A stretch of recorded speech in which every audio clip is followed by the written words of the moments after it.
যুদ্ধের ৮০০তম দিনে ইউক্রেনের দোনেস্ক সহ একাধিক ফ্রন্ট লাইনে চলে তীব্র লড়াই। রুশ প্রতিরক্ষা মন্ত্রণালয়ের দাবি তারা ৭৫টি ইউক্রেনীয় ড্রোন গুলি করে নামিয়েছে, পাশাপাশি হামলা চালিয়েছে সামরিক ১৩৯টি স্থানে। দোনেস্কের একটি নতুন এলাকাও নিয়ন্ত্রণে নেয়ার দাবি করেছে মস্কো। জবাবে ইউক্রেনের বিমান বাহিনী জানায় মাত্র ১৬ ঘন্টায় তারা ৮৮টি রুশ ড্রোন ভূপাতিত করেছে।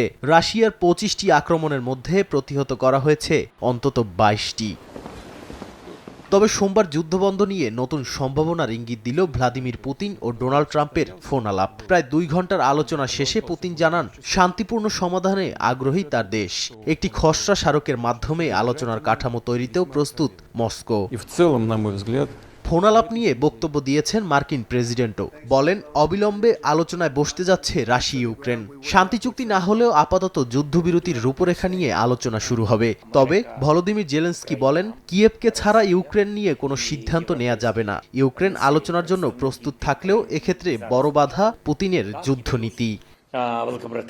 ফোন আলাপের বিষয়ে অবগত আছে ইউরোপও। তবে ইউরোপীয় কমিশনের প্রেসিডেন্ট উর্সুলা ভন ডার লাইয়েনের শঙ্কা, এই আলোচনা শেষ পর্যন্ত ইউক্রেনের ওপর একতরফা শান্তি চুক্তি চাপিয়ে দেওয়ার ফাঁদে পরিণত হতে পারে। বিশ্লেষকরা মনে করেন, কূটনৈতিক তৎপরতা বাড়লেও যুদ্ধবিরতি এখনও অনিশ্চিত। সামনে শান্তির সম্ভাবনা থাকলেও তা নির্ভর করছে আলোচনার কাঠামো কতটা ন্যায়সঙ্গত আর এই প্রক্রিয়ায় ইউক্রেন কতটা অংশীদার হতে পারে সেটির ওপর। নাদিম মারজান, সময় সংবাদ।